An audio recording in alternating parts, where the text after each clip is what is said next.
¿Dónde leíste eso? ¿Cómo te enteraste? ¿Está comprobado? Debes hacerme mal. ¿Cuál es tu fuente? ¿Dónde escuchaste eso? Historias para mentes curiosas.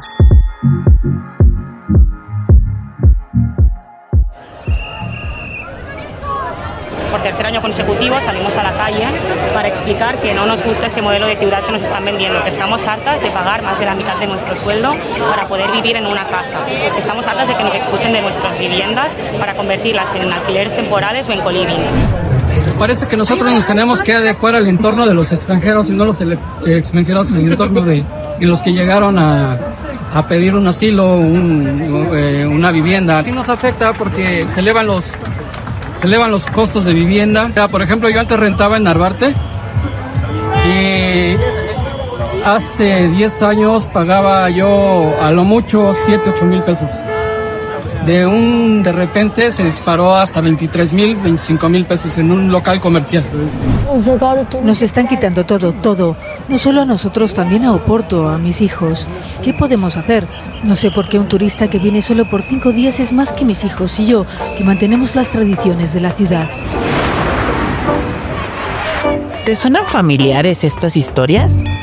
En los últimos años hemos escuchado sobre un fenómeno que ha preocupado a la población de distintas partes del mundo, incluyendo la Ciudad de México: la gentrificación.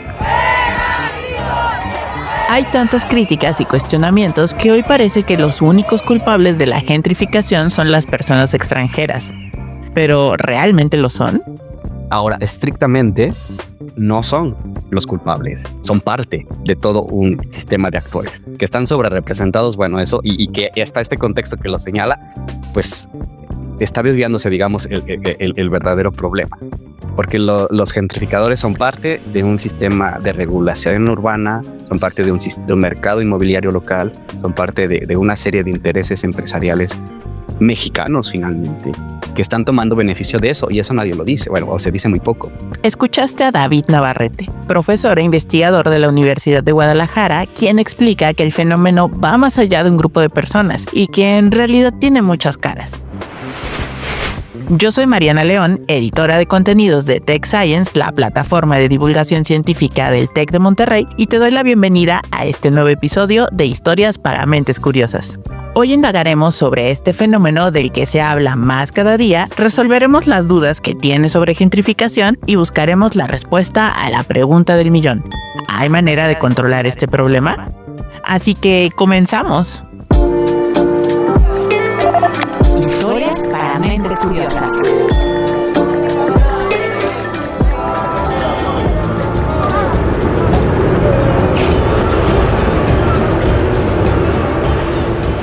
Yo crecí en alguna colonia central, en la colonia obrera, y cercano, sobre todo en Doctores y más en la Roma, digamos al día al día, al convivir por esas zonas, después de años, yo regresaba y veía esta situación de cambios, ¿no?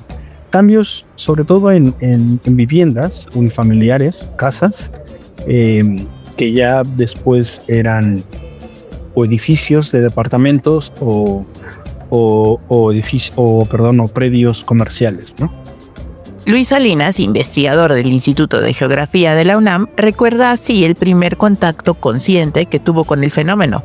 Entonces, pero me llamó la atención eso y sobre todo qué pasaba con la población.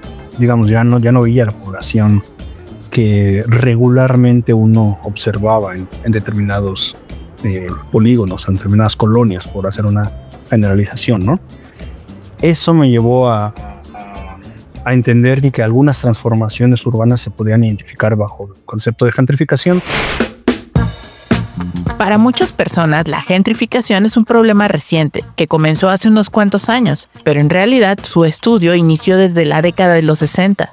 La primera vez que se utilizó este término fue en 1963, en un estudio de la socióloga inglesa Ruth Glass, cuando estudiaba la transformación que sufrieron algunas zonas de Londres con la llegada de personas con una capacidad económica más alta.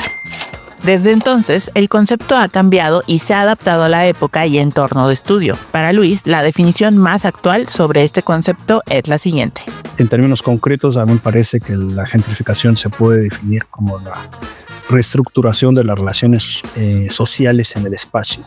Esta reestructuración obedece a estos aspectos, obedece a que llega población de otro capital, de mayor capital económico y cultural, que desplaza a población originaria, que regularmente suele ser población que está alquilando alguna vivienda y que son trabajadores o población de bajos ingresos. A primera vista, la gentrificación pareciera que obedece a una regla básica del mercado, la oferta y la demanda. Quien tiene más dinero puede elegir dónde vivir, pero el proceso es más complejo, porque involucra a otros actores, como las empresas inmobiliarias y a los gobiernos. Así lo explica David Navarrete. La gentrificación corresponde a una planificación específica de una forma de hacer ciudad del neoliberalismo y la globalización. Entonces, es cuando el capital y los intereses de los empresarios o de los corporativos transnacionales deciden dónde que se empieza la gentrificación. Y es cuando el Estado, por medio de estímulos fiscales, por medio de programas de renovación, por medio de ciertas leyes, etcétera, incide también en que sea cierta parte y no otra. Dicho en otras palabras, cuando empresas inmobiliarias adquieren predios para construir edificios, inmuebles o para renovar casas, establecen precios 2 o 3 veces mayores al valor original de esos espacios. Esto excluye a un sector de la población que carece de dinero para comprar o rentar esos hogares y poco a poco encarece todo el entorno. Por ejemplo, desde el 2020 a la fecha, las colonias Roma y Condesa incrementaron su valor entre 40 y 44%. Además, el costo por metro cuadrado en la Ciudad de México se ubica en poco más de 39,000 pesos, el quinto más caro del país, de acuerdo con el último análisis elaborado por las plataformas inmobiliarias La Moody México, Trovit y Properati. Para Luis Salinas, la gentrificación no es un tema de nacionalidades, sino de poder económico. Hay quienes mencionan que es gracias a que llega el capital inmobiliario y comercial a instalarse en distintas partes de la ciudad, por tanto hay bastante oferta, pues por tanto llega población de ingresos medios y altos, y hay quienes dicen que sucede lo contrario, que llega población de ingresos medios y altos está buscando alquileres en áreas centrales en la Ciudad de México, ¿no? Pero finalmente ahí el tema es el capital, ¿no? O sea, el capital inmobiliario, o sea, el capital de la población quienes están dirigiendo, digamos, este tipo de transformaciones, pero no tiene que ver con la cuestión de nacionalidad. Lo mismo lo hace en población con ingresos medios y altos de nacionalidad mexicana o extranjero. Sin embargo, David Navarrete considera que cuando este proceso ocurre entre personas del mismo país, el choque es menor y las críticas son menos severas, a pesar de que el resultado es el mismo, el desplazamiento de la población originaria. La gentrificación es nuevos actores, nuevos habitantes, nuevos modos de utilizar la ciudad, etcétera, que si tienes actores nacionales o locales en la esfera cultural y social, el choque, si hay un desplazamiento, evidentemente, si hay una diferencia, hay una tensión cultural y social, pero el choque se matiza más porque finalmente son actores mexicanos, te diría. Cuando llevamos esto al nivel transnacional, aparece un nuevo factor que es el factor cultural, que genera mucho más fricción. Y es donde la evidencia de este choque es mucho más fuerte, por el idioma, por las costumbres, por el modo de vida, etc. Estas diferencias son las que promueven algo igual de grave, la xenofobia. La gentrificación también está conectada con aspectos coyunturales de, digamos, actualidad de la sociedad en general. En ese sentido, cuando en los últimos meses ha habido un discurso generalizado en varios países, pero en particular en Estados Unidos, un discurso de xenofobia contra latinos y contra mexicanos, eso que viene de una esfera cultural y sociológica va a llegar también a mezclarse con el proceso urbano y que estaba pasando de la gentrificación. Y es entonces cuando se va a tomar como chivo expiatorio, por así decirlo, que se toma como chivo expiatorio al gringo.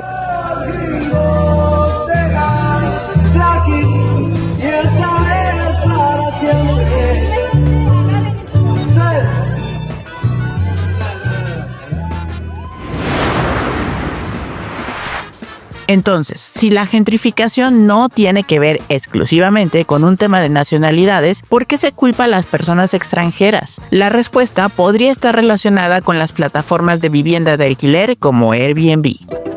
Con Airbnb, viajeros buscando un lugar para hospedarse pueden reservar millones de cuartos únicos y hogares enteros en 191 países. Aunque el modelo de negocio de esta plataforma estaba pensado para vacacionar, personas que trabajan en línea aprovechan esta app para viajar y vivir en otros países con precios más bajos durante periodos largos. A este grupo de personas se les conoce como nómadas digitales. Que son personas más jóvenes usualmente en su edad laboral, ¿no? Que todavía están trabajando, ¿no? Pero con la tecnología, pues ahorita se les da oportunidad o pueden escoger básicamente de dónde trabajar. Es Alexandra Kristich, profesora investigadora de la Escuela de Arquitectura, Arte y Diseño del TEC de Monterrey. Entonces, como los lugares que la mayoría de los nómadas la prefieren, puede ser un lugar remoto, sí, pero va a ser una atracción natural, por ejemplo, la playa, ¿no? Puerto Escondido, por ejemplo, ¿no? O una área muy urbana, muy central con servicios. Entonces, las áreas de suburbanas o de la periferia que no son atractivas. Alexandra formó parte del paper académico Gentrificación Transnacional y Nómadas Digitales en la zona central de la Ciudad de México junto a David Navarrete y Ryan Anders Whitney, donde exploraron el tema de las personas extranjeras que llegan a vivir y cómo su arribo puede promover los procesos de gentrificación. Incluso si ahorita tú rentas un Airbnb en Roma Norte, no tienes ni que aprender español, o sea, lo hacen muy fácil para ti porque tus tiendas, el nombre está en inglés, los menús también están en inglés, entonces todo el catering, ¿no? En esas unidades son hacia los nómadas digitales que vienen de otro país, en mayoría de Estados Unidos, ¿no? Pero también muchos de Europa. Pero la gentrificación no surge de un momento a otro y sus consecuencias van más allá de cambiar nombres a otros idiomas y elevar precios. Quédate después de la pausa y te cuento cuáles son esos otros problemas. ¿Te acuerdas cuando recibías cartas en la secundaria? ¿O cuando tus amigos todavía te mandaban mails? ¿Y no solo memes? Pues nosotros queremos escribirte de ciencia. Queremos contarte de las nuevas investigaciones y desarrollos, desde cómo mejorar proteínas hasta diseñar prótesis para perritos. Suscríbete a nuestro newsletter en techscience.tech.mx. Y lo prometemos, cero spam, solo historias que te van a sorprender. Historias para mentes curiosas.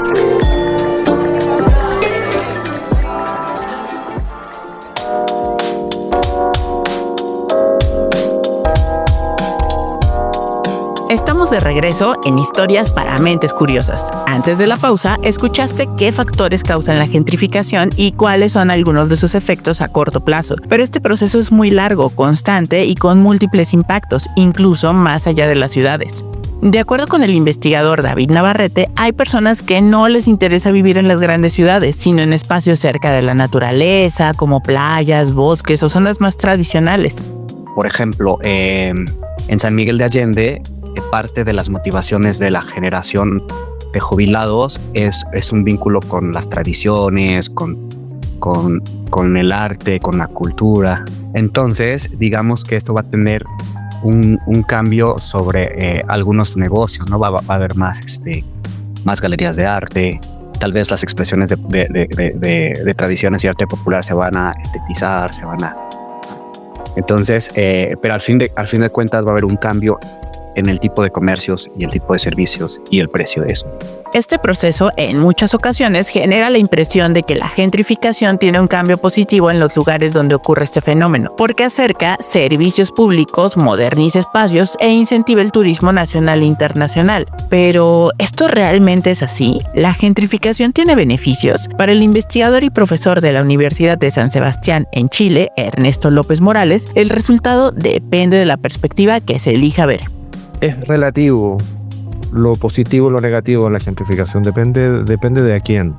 Si uno, por supuesto, que si uno se posiciona su investigación en el marco de justicia espacial y justicia social, la gentrificación es negativa. Pero si uno posiciona el marco de investigación desde la perspectiva de la regeneración urbana, y de la política pública de reactivación de los centros históricos, la gentrificación puede que la veas como algo positivo. David coincide en este punto y agrega que al ser un proceso largo, dependerá de en qué momento se estudie la gentrificación para determinar el impacto que tiene. Por ejemplo, una de las ideas más frecuentes y vistas de forma superficial y de forma, digamos, del común de los ciudadanos, es que la gentrificación tiene un aspecto positivo porque, por ejemplo, empiezan a limpiarse las calles, a cambiarse el mobiliario, a ver más iluminación, tal vez más seguridad, etcétera, ¿no? Entonces, a ese punto del proceso se puede percibir como algo positivo. Pero ¿qué pasa? Como es un proceso, generalmente no queda ahí en los primeros efectos, digamos, positivos, sino que en algún momento esos efectos positivos se van a acentuar tanto y se van a convertir en efectos negativos para aquellos que no pueden permanecer ahí, por ejemplo. Sin embargo, Alexandra Kristich considera que, sin importar cuál sea la etapa en que se analice, la gentrificación siempre va a ampliar la brecha entre las clases sociales que más recursos tienen y las más vulnerables, no solo en México, sino en todo el mundo. Está muy vinculado con la desigualdad económica, ¿no? Y como en América Latina, pues sí hay esta brecha bastante, ¿no?, fuerte entre la clase media alta y la clase baja. Pero Europa también, Europa Sur, yo vengo de allá, por ejemplo, Italia Sur, los Balcanes Sur, España también una parte, como los precios son más bajos que Europa Norte, pero el clima es mejor, o sea, hay más sol, la comida es barata, o sea, sí, ¿no? Nosotros también recibimos en Europa Sur muchos de esos nómadas digitales porque pues ahorran dinero, pero es tranquilo, es bien cuidado, es seguro, barato. Y es que dependiendo del entorno, los efectos son distintos, según nos explica Ernesto López. Lo que te quiero decir es que es distinto el contexto turistificado mexicano con un turismo urbano que es muy potente en México, a Chile, en el cual los turistas no van a las ciudades, sino que van al desierto de Atacama o a la región de Magallanes a ver estos monumentos naturales, Torres del Paine, etcétera. Y no pasan por la ciudad. Depende del activo que exista. ¿Quiénes van a ser los actores que se van a interesar en esos activos espaciales, territoriales, llámese ruinas aztecas en la ciudad o un pasado colonial bonito?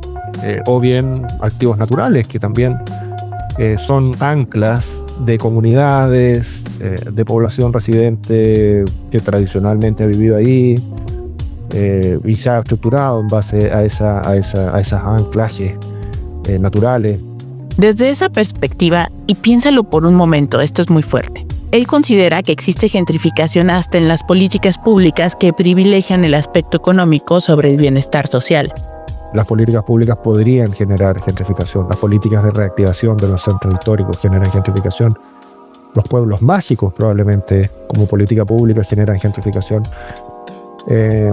Y si no tienes en tu noción esa preocupación de un poco mirar si es que la ciudad y estos cambios que se están produciendo desde la política pública, cuáles son los impactos sociales que generan, bueno, creo que eso es malo, es negativo, es pernicioso.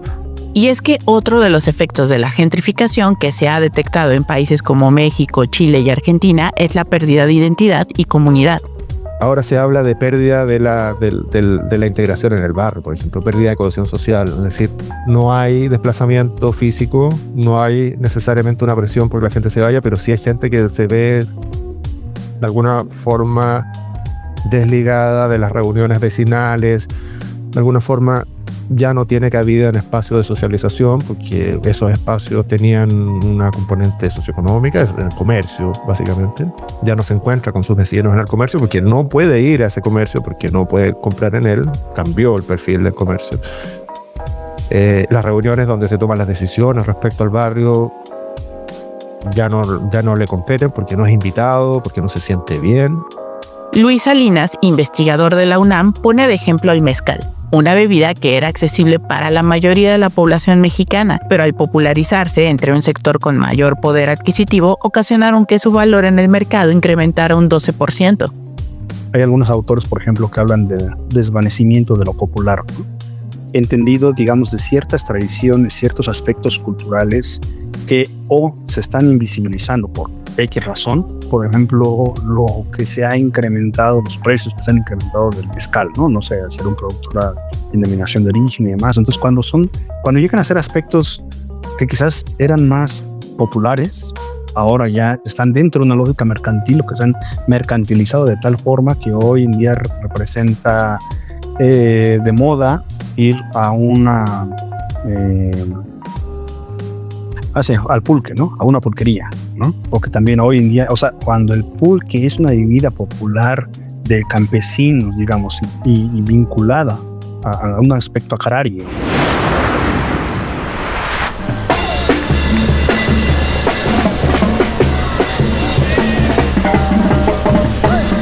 Otro caso conocido sobre este efecto que mencionan los investigadores fue el intento de prohibir el ingreso a músicos en las playas de Sinaloa, porque incomodaban a los turistas que descansaban en las playas.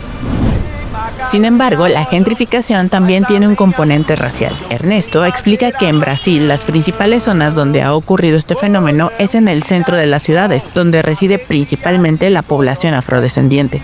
En el caso brasilero es muy evidente. Las zonas centrales, que son las que más se gentrifican, en el caso de Río de Janeiro particularmente, la zona portuaria es un entorno que tradicionalmente ha sido habitado por población negra. En el caso mexicano también de una manera más sutil, yo te diría más ambigua, quizás, pero hay una condición étnica y racial importante y conflictiva, y quizá no tan obvia como en Brasil, donde hay una clase dominante blanca y una clase dominada negra. Y frente a esta serie de problemas, ¿hay manera de contrarrestar o frenar la gentrificación? ¿O es un proceso global que tarde o temprano llegará a todos los países? Sigue con nosotros y te lo explicamos después de la pausa. ¡Hey! Sí, te hablo a ti que estás escuchando este episodio. ¿Lo estás disfrutando? Pues tenemos muchísimo más. Historias para Mentes Curiosas es parte de Tech Science, la plataforma de divulgación científica del TEC de Monterrey. En nuestro sitio te esperan historias sobre salud, medio ambiente, tecnología, nutrición, ciencia empresarial, nuevos avances médicos, negocios, diabetes, envejecimiento, sargazo y mucho, mucho más. Así que, si ya tienes el celular en la mano, sí, sabemos que sí, búscanos en redes sociales y visita techscience.tech.mx. Te vamos a encantar.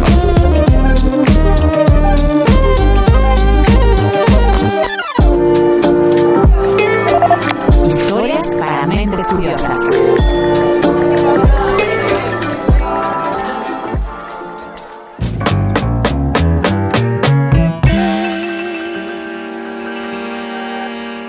Estamos de vuelta en Historias para Mentes Curiosas y hasta ahora hemos escuchado todos los efectos adversos de la gentrificación. La pregunta es, ¿hay manera de evitarlos? En la Ciudad de México se piensa que sí.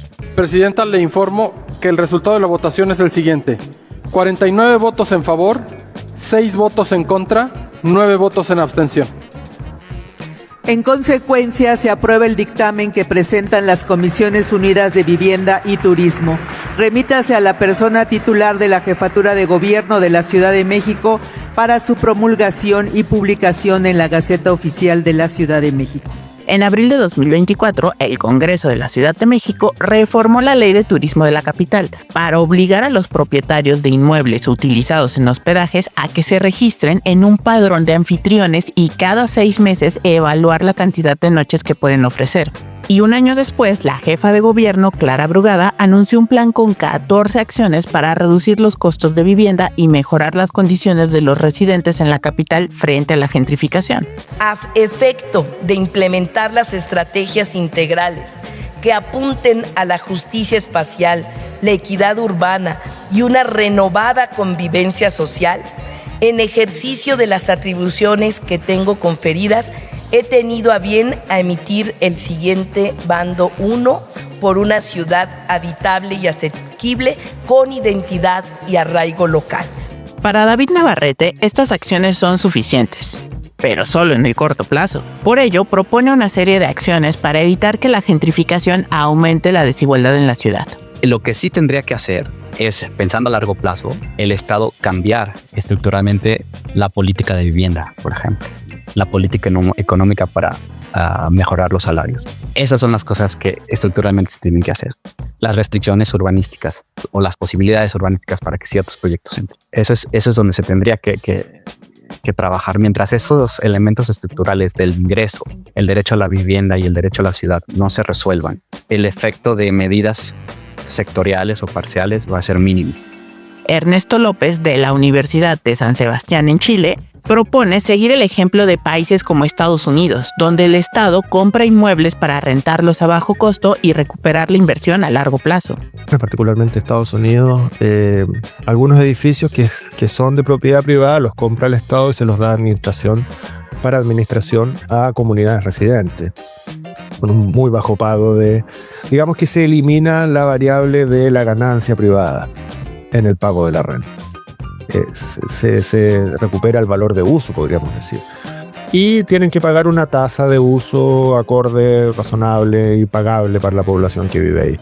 Otra idea es construir vivienda accesible por parte del Estado, pero que no sea para venta, sino para alquiler, como ya ocurre en algunas ciudades de Chile. En la Ciudad de México está en proceso un programa similar, el cual está enfocado en jóvenes de 18 a 30 años que estudian o trabajan, pero hasta ahora no se ha dado a conocer avances sobre la construcción del predio. También propone recuperar el modelo de Brasil, donde se le permite al sector inmobiliario construir por encima de los niveles permitidos, a cambio de un costo extra y que se usará para hacer vivienda social.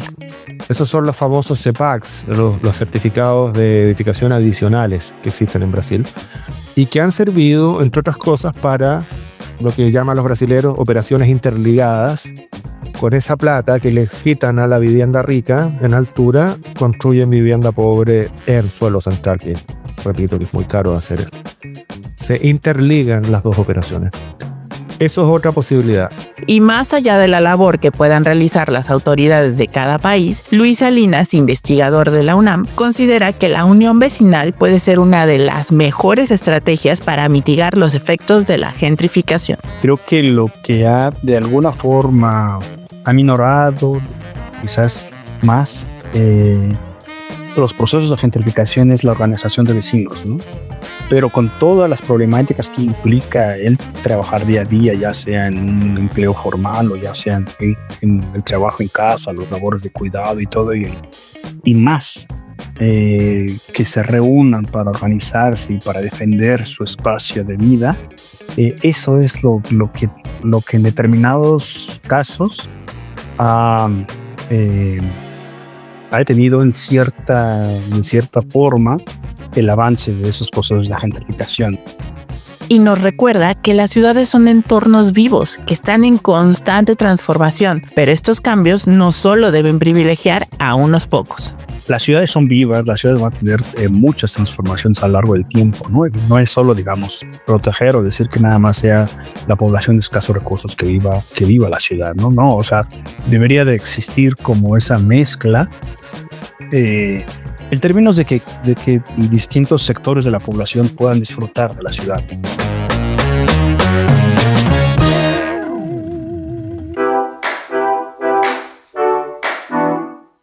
Esto fue Historias para Mentes Curiosas, el podcast de Tech Science. Agradecemos a Alexandra Kristich, profesora investigadora de la Escuela de Arquitectura, Arte y Diseño del TEC de Monterrey, a David Navarrete, profesor e investigador de la Universidad de Guadalajara, a Luis Salinas, investigador del Instituto de Investigación de Geografía de la UNAM, y a Ernesto López Morales, investigador y profesor de la Universidad en San Sebastián, en Chile. La investigación y las entrevistas de este episodio la realizó Inés Gutiérrez. El guión estuvo a cargo de Francisco Juárez y la edición fue mía. Orlando Oliveros realizó la dirección de voz y la producción de este episodio.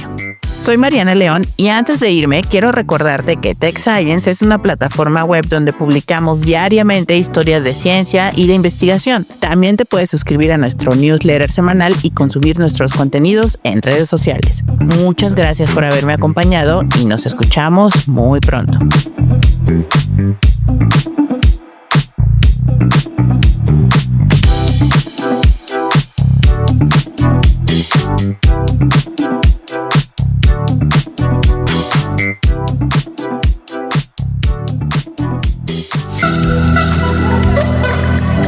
escuchaste? Está comprobado que tienes ese tema. ¿Cuál es tu fuente?